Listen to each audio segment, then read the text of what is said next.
Before we start Prime Minister's questions, I'd just like to draw the attention to the House to the fact that for the first time the House of Commons is starting a trial scheme to provide British Sign Language interpretation of PMQs online. A signed version of the session is available live on the Parliament Live TV. Can I just say that everyone deserves to be able to follow what is such a key moment in the parliamentary week, and I'm clear that committed to our proceedings accessible and clear as possible. I really want to thank everyone who has worked very hard to make this happen. Question 1, Dr. Jamie Walsh. Question number 1, Mr. Speaker. Mr. Speaker, the whole House will want to pay tribute to the police and all of the emergency services for their brave response to the terrorist incident in Streatham on Sunday.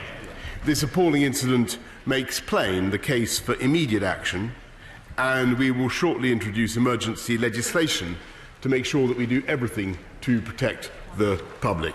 Mr. Speaker, this morning I had meetings with ministerial colleagues and others, and in addition to my duties in this House, I shall have further such meetings later today. Dr. Jeremy Wallace. Mr. Speaker, on behalf of my constituents in Bridgend, may I warmly congratulate the Prime Minister for delivering on the promise made to the British people that we will leave the European Union.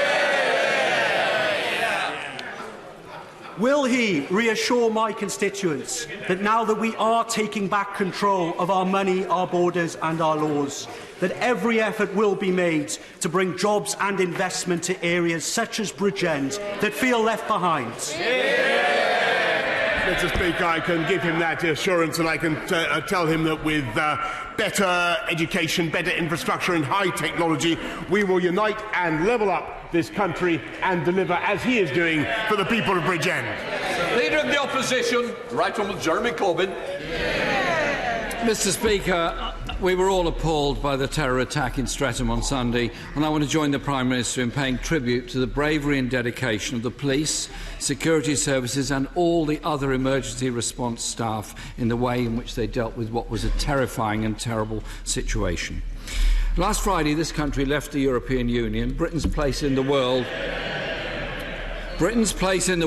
is at a crossroads, and whilst there are different views across this country, we will be holding this government to account as the negotiations begin.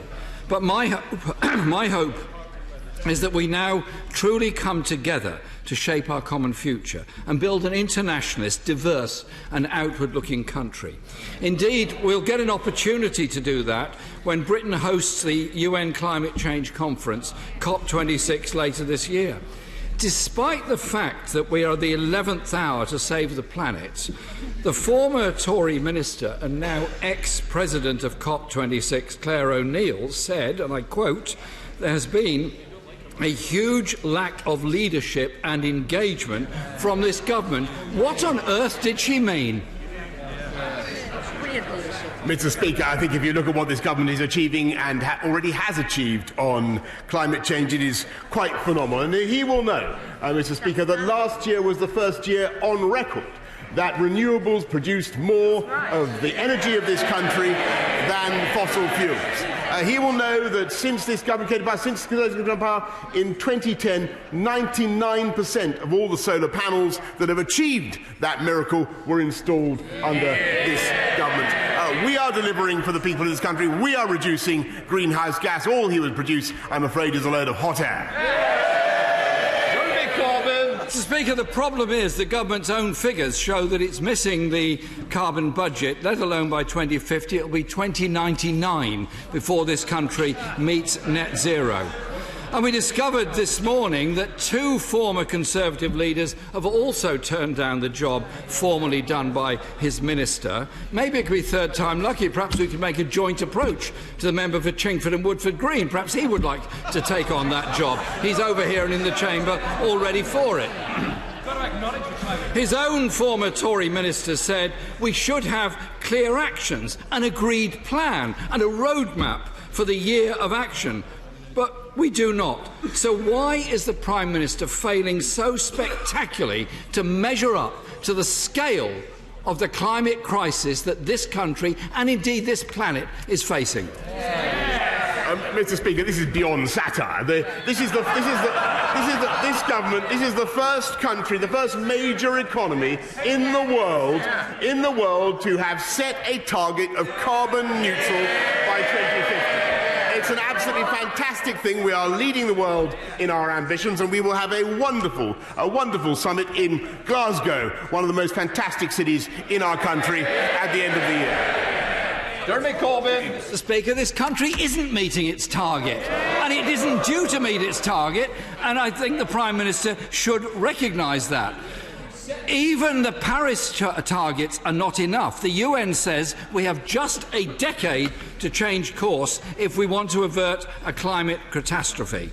So let's look at something else his ex-minister said. The Prime Minister promised to lead from the front and guaranteed there would be money and people.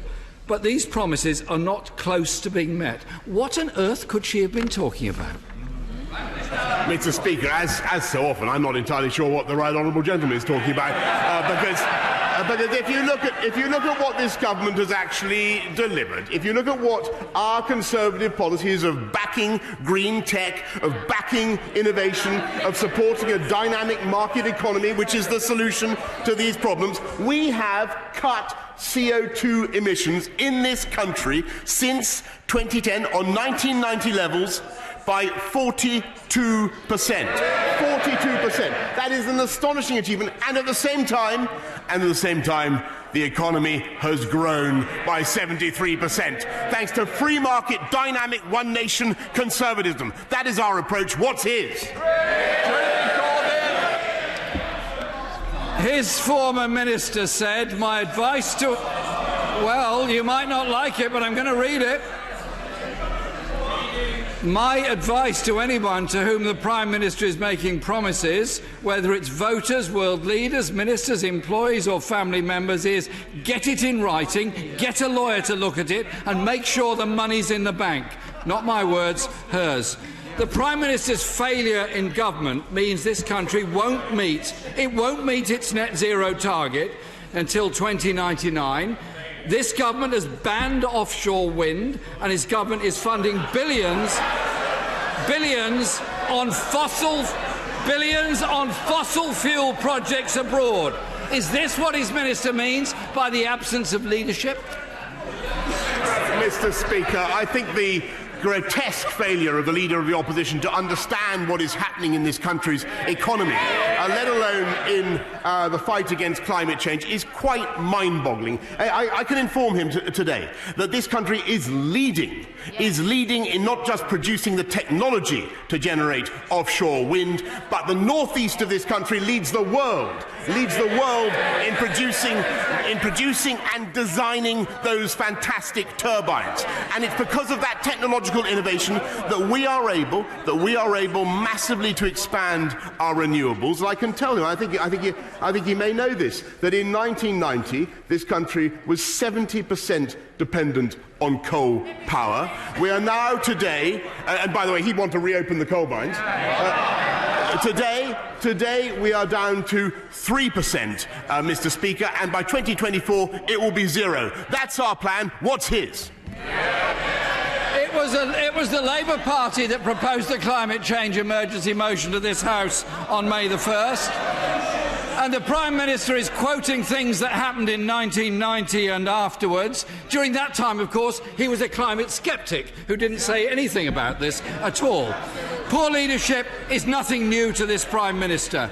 When he was Foreign Secretary, he cut the number of climate attachés across the world by 60% in our embassies, and reportedly said, "You're not going to spill this out to the media, are you?" to his staff. Considering his monumental failure in advance of COP26, isn't it really just a continuation of his climate change denial statements that he was regularly making up until 2015? Mr. Speaker, the Honourable Gentleman is talking absolute nonsense. This government is delivering a fantastic agenda in tackling climate change. We lead the world in going for a zero-carbon approach. His own approach is utterly unclear and has indeed been condemned by the GMB as a disaster for the UK economy that would force people to he would confiscate people's cars and prevent them from having foreign holidays. We have a plan that will allow the UK economy to continue to grow, that will create jobs and tackle climate change. Jeremy Corbyn. I really do admire the Prime Minister's very vivid imagination. But unfortunately, his vivid imagination seems to have taken over from his memory, because he might recall saying that climate change is a primitive fear without foundation. The Prime Minister of Bangladesh said, "Any consequence of failure to deliver a climate action plan must fall equally on every country. The cost of our inaction is devastating to every living person." But our Prime Minister is failing on the biggest stage on the most important issue of our time. And now his former minister has described preparations in Whitehall as Whitehall not tying infighting and obfuscation, petty political squabbles and black ops briefings. No wonder the Prime Minister is shutting newspapers out of number 10, because he doesn't like the briefings. When will he face up to the climate emergency and take the action necessary to turn Glasgow into the turning point when this world will stop the levels of pollution and climate change we're having and go forward to a sustainable future, because his government's policies simply don't take us there. Mr. Speaker, this government is showing world leadership in tackling climate change. We're going to have a fantastic summit at Glasgow, and I look forward very much to it. Now, Mr. Speaker, he mentions the media. They did an inquest finally about what happened in the general election, and they discovered in the Labour Party that it wasn't the leadership that was at fault. It wasn't Brexit. It was the media. They blame the media for what happened. Mr. Speaker, I don't blame them. I am a journalist. I love journalism, and I think the people of this country, Mr. Speaker, don't blame the media. They can see the media do their best to represent the reality. And the reality is this is a government that is getting on with delivering 40 new hospitals, 20,000 more police, tackling climate change, £30,000 starting salaries for every teacher in the country. It's not about the presentation of the facts, Mr. Speaker. It's about the reality. And he can't cope with the reality.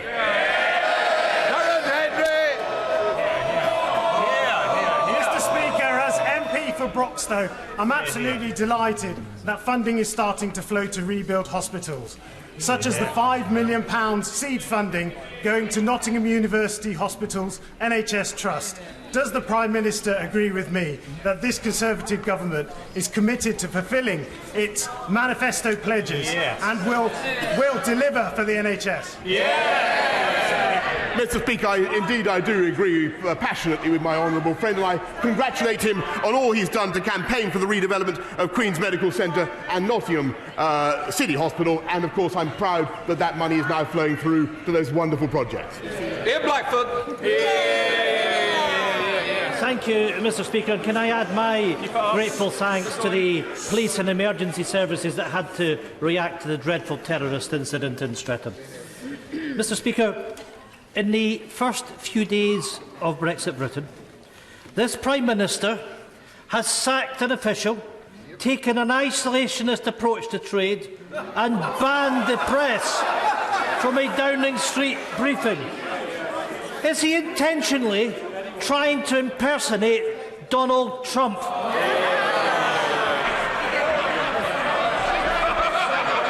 Mr. Speaker, I don't think anybody listening to my speech, I think it was on Monday, could have mistaken it for anything but the most passionate, internationalist, globalist, open, outward-looking approach. There is only one party in this country that has nationalist in their name, Mr. Speaker. That's them. That's them. They would break up the most. They would break up. That's them. They would break up the most successful political partnership of the last 300 years. He and his party should concentrate on the day job and doing a better job for the people of Scotland. Mr. Speaker, the Prime Minister doesn't even know the name of our party. The Prime Minister is on a dangerous trajectory. Is it any wonder that poll after poll shows majority support for Scottish independence? Mr. Speaker, our former US ambassador has made clear the threat of a Tory-Trump trade deal, warning that drug prices could soar. This would see increased pressure on our frontline services. It is clearer than ever that this government, this Prime Minister, is a threat to our NHS. Mr. Speaker, this afternoon the SNP will present our NHS protection bill to remove the very real threat of Tory privatisation. Will the Prime Minister commit right now to supporting our legislation?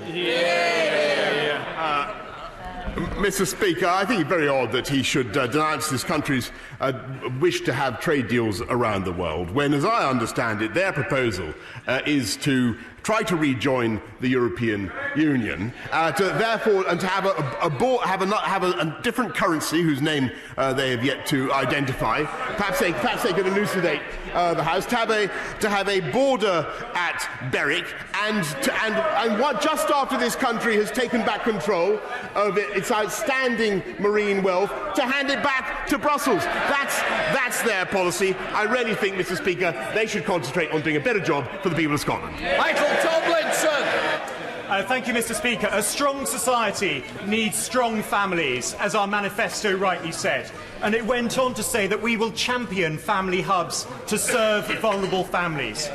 Will the Prime Minister prioritise family hubs and ensure that family hubs are linked to our early years strategy, to the Troubled Families programme and to children's services reform? Yes, indeed, Mr. Speaker. I thank you, my honourable friend. That's why we've given another £165 million to extend the Troubled Families programme this year. Matt Weston. Thank you, Mr. Speaker. In the past 10 years, violent crime has risen 152% across the towns of Warwickshire. In the past 2 weeks in my constituency, 2 people have been killed in 2 separate events, and others remain seriously ill or injured.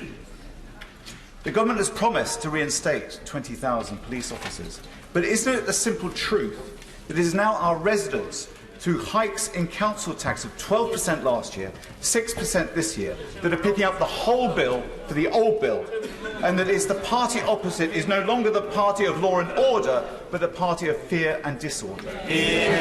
Mr. Speaker, to be fair to the honourable gentleman, he's making an important point about violent crime. I share his anger, and that's why we're putting 20,000 more police on the streets of our country. And that's above all why we are now tackling the county lines drugs gangs that are behind so much of this rise in violent crime. We will get that crime down. Thank you, Mr. Speaker. The Prime Minister is conscious of the very widespread concern in this House about the plans to involve Huawei in 5G networks, concern that will only be increased by the news this week that France is building a new 5G network without the involvement of Huawei, following the lead of Australia. If they can do it, we could do it. Can my right honourable friend confirm that it's the... Can he confirm that he wants to reduce Huawei's involvement over time, and can he give a timescale as to when that involvement will hit zero?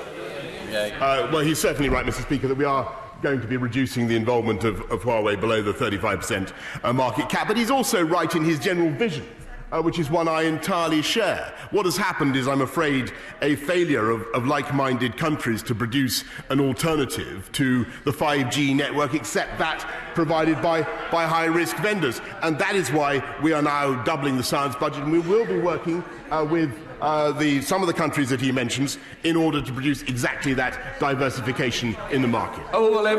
Thank you, Mr. Speaker. In November last year, the Personal Independence Payment Assessment Centre in my constituency was moved to Rhyl. No notice has ever been given of this change. The next bus from Caernarfon to Rhyl takes 1 hour 44 minutes. Or in a case in point in my right honourable friend's constituency, the bus from Barmouth to Rhyl takes 5 hours 15 minutes.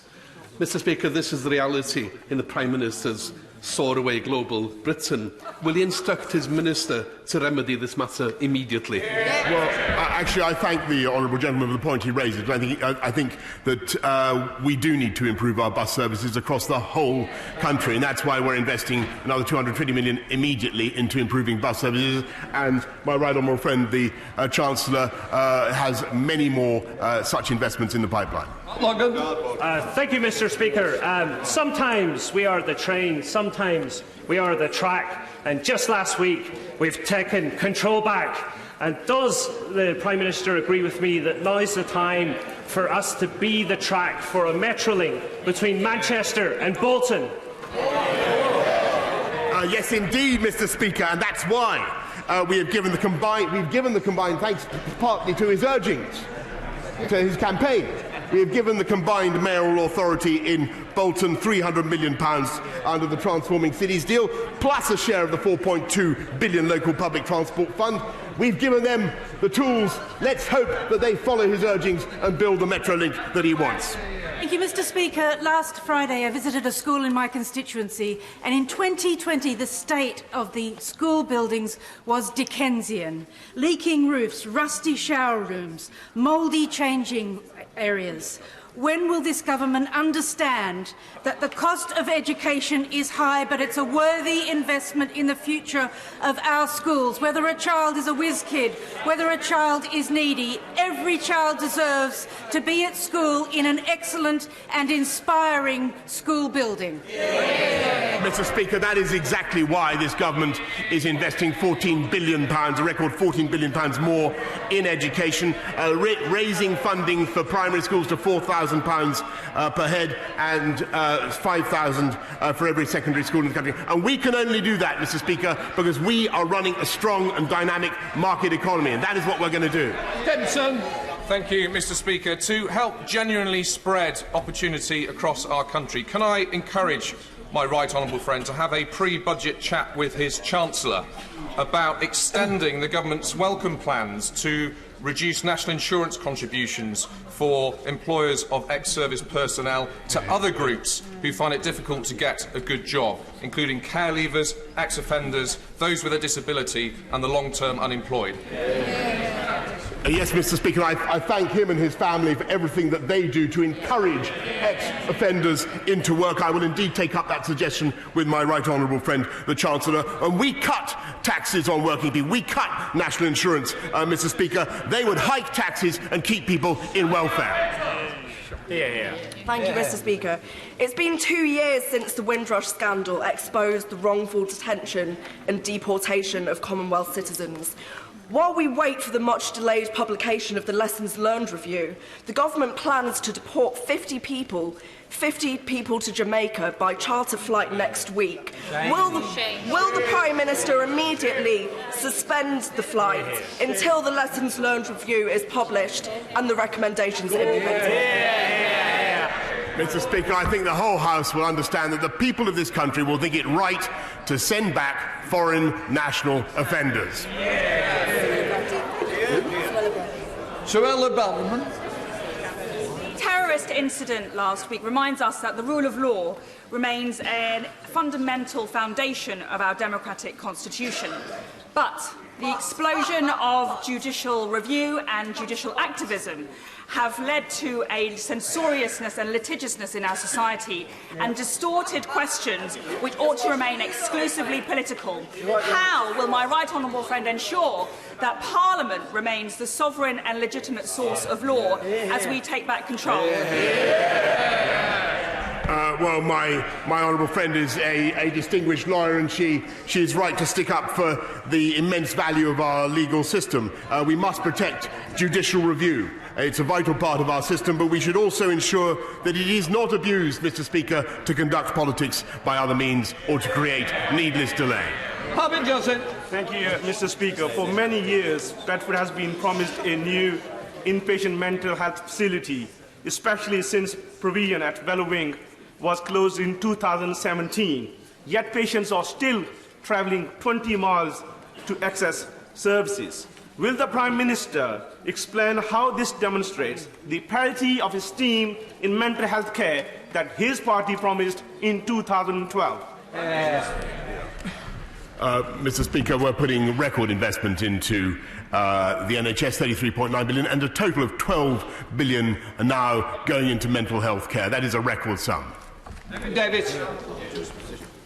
I'd like to follow on my right honourable friend for Ashford's question on Huawei.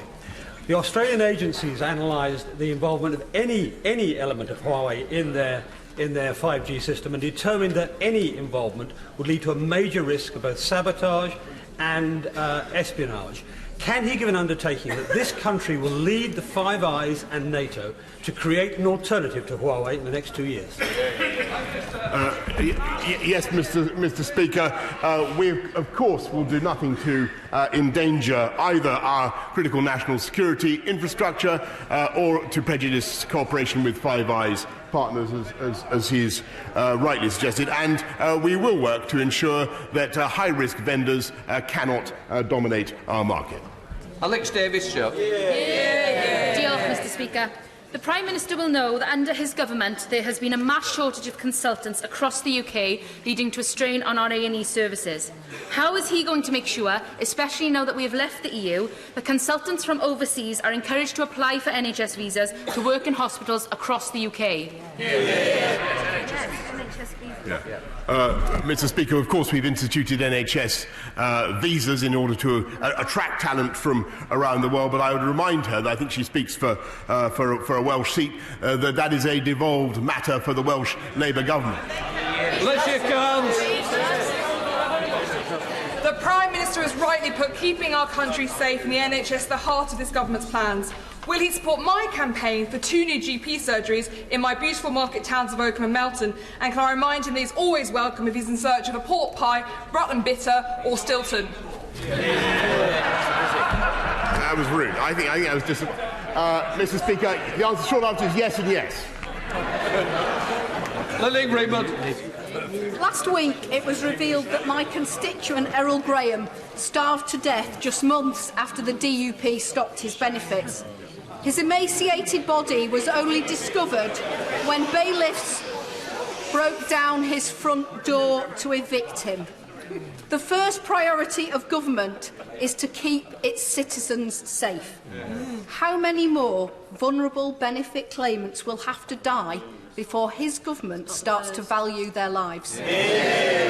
Mr. Speaker, this is a tragic case, and she is right to raise it. We've allocated 36 million to improve safeguarding and decision-making in cases like this, including the creation of a new independent serious case panel so that we can scrutinise and learn lessons from tragic cases like this, as well as improving guidance for staff involved. Bernard Jenkins.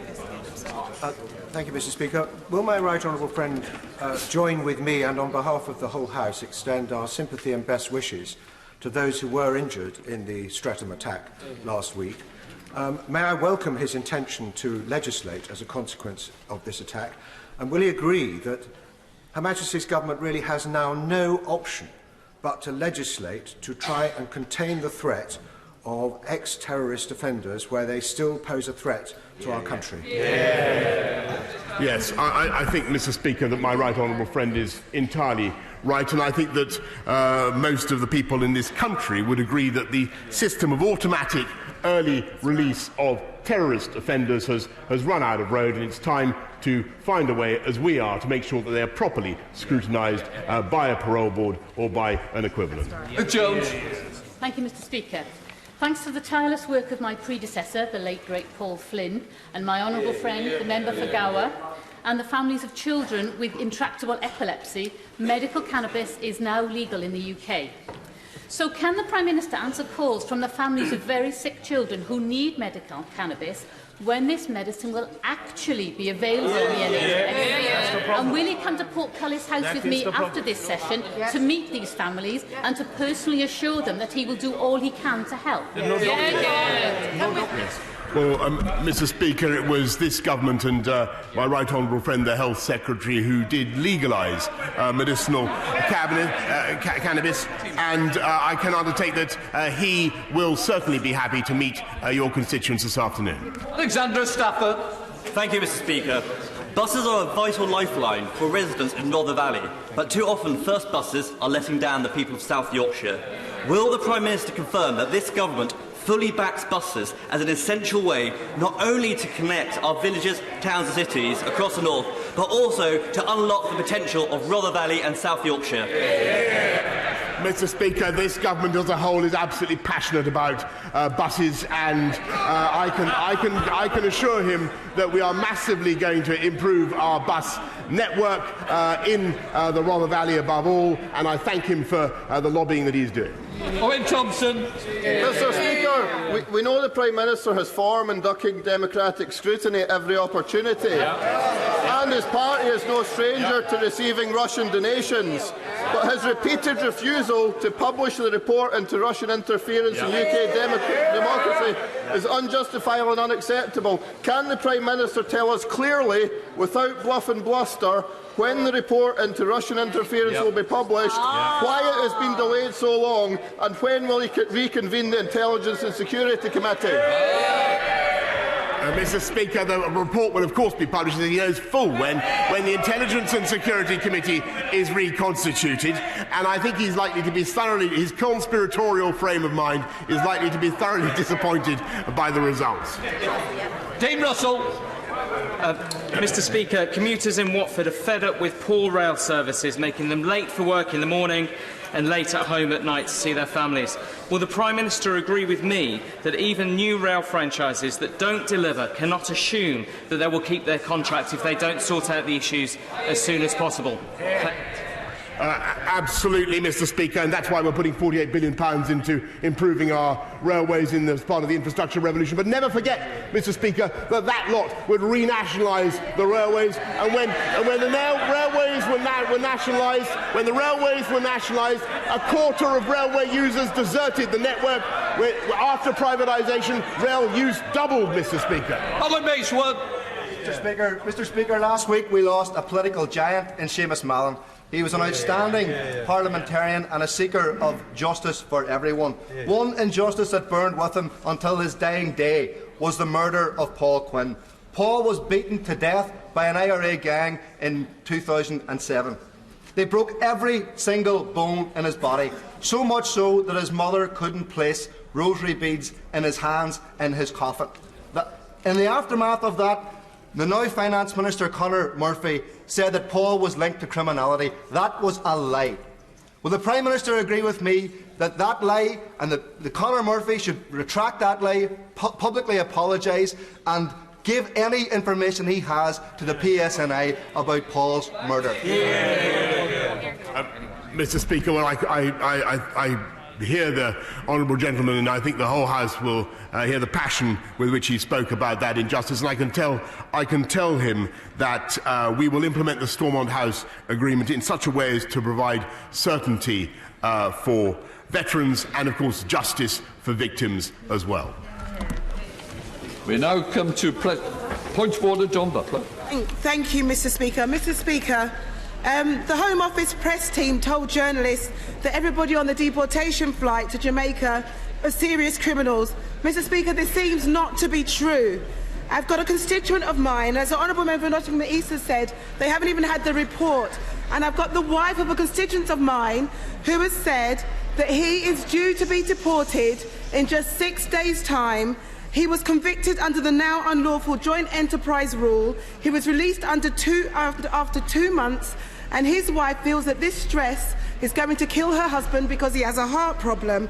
Mr. Speaker, how can I get the Home Secretary to take this seriously and be truthful about the people who are on the flight, the deportation flight, and if we can halt this flight until we establish the true facts of the situation? Can I thank the honourable lady for giving me notice of her question and the point of order she's raised? What I would say is, as she knows, it's not a point of order for me personally. But of course, I think they all have their sympathy in what she's said, and I'm sure the front bench opposite the government front bench has heard what's said, and I'm sure that somebody will be looking into the matter as a matter of urgency. Margaret Greenwood. Thank you, Mr. Speaker.